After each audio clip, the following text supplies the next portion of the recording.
मैं परमेश्वर का धन्यवाद देता हूँ इस सुबह के समय के लिए। सर्वशक्तिमान प्रभु के चरणों में आने का प्रभु ने जो मौका हमें दिया है। आइए आज सुबह के वचन मनन के लिए हम लोग नीति वचन 16वां अध्याय उसका 4था वचन हम पढ़ें। यहोवा ने सब वस्तुएं विशेष उद्देश्य के लिए बनाई हैं, वरन दुष्ट को भी विपत्ति भोगने के लिए बनाया है। ये जो वचन हमने पढ़ा है, ये हम सबको बड़ी तसल्ली, बड़ी आश्वासन प्रदान करती है, क्योंकि हमारा जीवन सर्वशक्तिमान के हाथ में सुरक्षित है। आज हम इस संसार को जब हम देखते हैं, संसार भविष्य के बारे में चिंतित है, व्याकुल है, परेशान है, आशाहीन है। लेकिन परमेश्वर के संतान होने के नाते इस बड़ी सत्य को परमेश्वर ने हमें प्रकट कर दिया कि हमारा पिता सृष्टिकर्ता सब बातों के ऊपर नियंत्रण रखता है। दुश्मन यानी शैतान हमारे सामने ऐसे नाटक रचता है जैसे कि उसके हाथ में सब कुछ है और वो हमारे जीवन को किसी भी क्षण बर्बाद कर सकता है। लेकिन एक परमेश्वर का संतान जिसने प्रभु को अपना जीवन दिया है, जो परमेश्वर के जीवित वचन पर विश्वास रखता है, उसे किसी बात की डर की जरूरत ही नहीं, क्योंकि वो पिता के हाथों में सुरक्षित है। यहां पर जो हमने वचन पढ़ा है, साफ साफ कहता है यहोवा ने सब वस्तुएं विशेष उद्देश्य के लिए बनाई है। ये सब उसने अपने लिए बनाई है और यह बात हर मनुष्य को अच्छी तरह समझना भी है, क्योंकि मनुष्य इस संसार में थोड़ी देर के लिए है और इस जीवन के यात्रा में वो अपने जीवन से संबंधित बातों में इतना व्यस्त हो जाता है कि वो भूल जाता है कि उसके सृष्टिकर्ता ने उसे एक उद्देश्य से इस संसार में भेजा है। मनुष्य सोच बैठता है कि वो अपने जीवन का राजा है, वो कुछ भी जो भी चाहे वो कर सकता है, अपने सुख के लिए जी सकता है। वो इस बात को भूल जाता है कि उसे अपने सृष्टिकर्ता के सामने अपने जीवन का हिसाब देना है।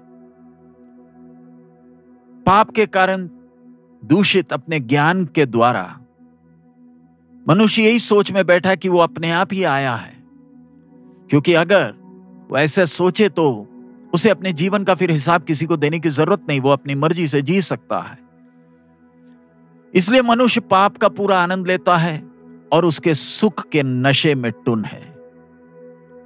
लेकिन अंदर ही अंदर हर व्यक्ति को मालूम है कि उसका एक सृष्टिकर्ता है जिसने उसके अस्तित्व के लिए ये खूबसूरत पृथ्वी और बाकी सब चीजें बनाई हैं।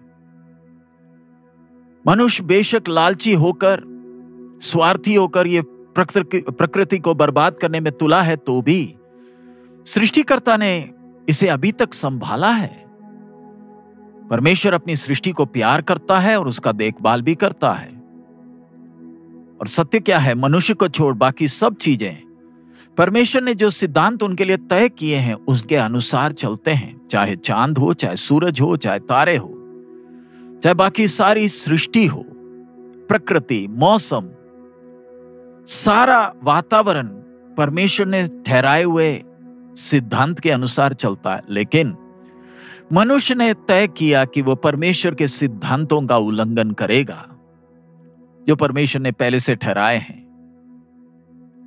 और मनुष्य विडंबना की बात क्या है, मनुष्य घमंड करता है जब वो परमेश्वर के सिद्धांत का उल्लंघन करता है और उसे कहता है यह है आधुनिक जगत। स्वर्ग मनुष्य की मूर्खता देखकर हंसती है, क्योंकि परमेश्वर के नजर में मनुष्य क्या है। जब इस सारी सृष्टि को हम मनुष्य के साथ तुलना करें तो मनुष्य का नाम लेने के लिए भी मनुष्य योग्य है नहीं। सारी सृष्टि में मनुष्य क्या कि उसका उल्लेख भी किया जाए। सृष्टिकर्ता चाहे तो मनुष्य को होश में लाने के लिए परमेश्वर को ज्यादा समय नहीं चाहिए। नेबुकदनेस्सर सम्राट हमारे सामने एक उदाहरण है। लेकिन परमेश्वर मनुष्य को उसकी इच्छाओं में छोड़ देता है, क्योंकि वो पाप में खुश है और उसी में डूबा है। लेकिन यदि कोई व्यक्ति सत्य को प्यार करता है तो परमेश्वर उसको अपनी ओर आकर्षित करता है। हमें इस बात को स्मरण करना है कि परमेश्वर ने सब बातों को अपने लिए बनाया है और हमें भी परमेश्वर ने अपने बड़ी योजना के तहत बनाया है।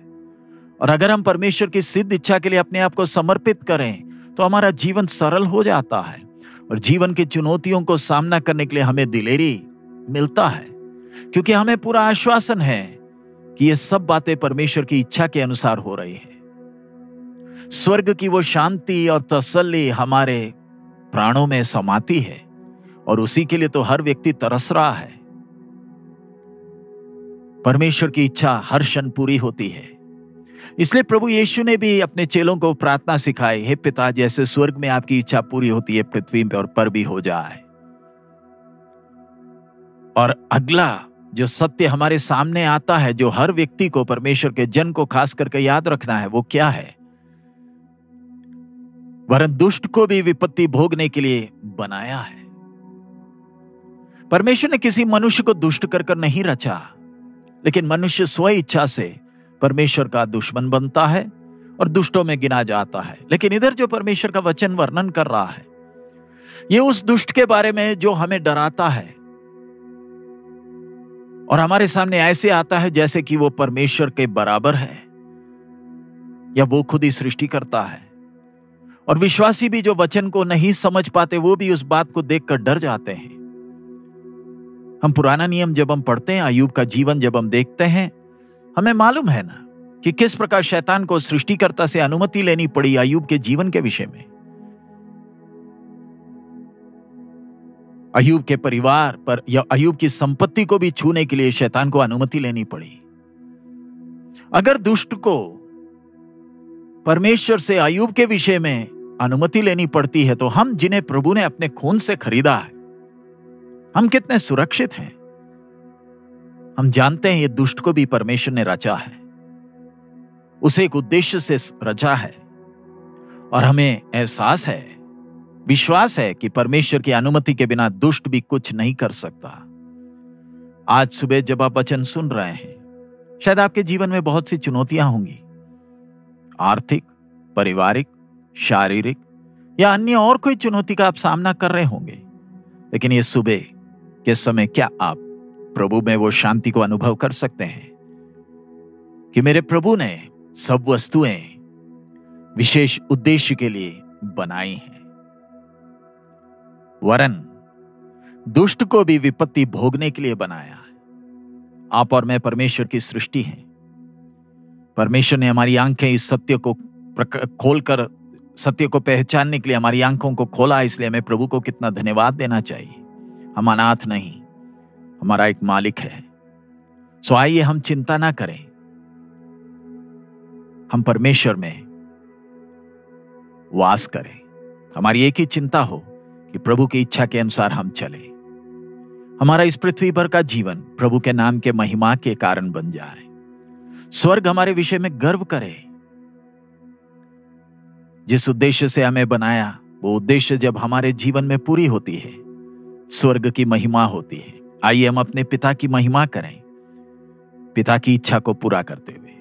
सर्वशक्तिमान परमेश्वर, उसके लिए हम एक एक को मदद करें। आइए हम प्रार्थना करें। हमारे अनुग्रहकारी दयालु पिता, हम आपका धन्यवाद देते हैं इस सुबह के समय के लिए, आपके बहुमूल्य वचन के लिए। बाप, आप हमें एक एक से बात कर रहे हैं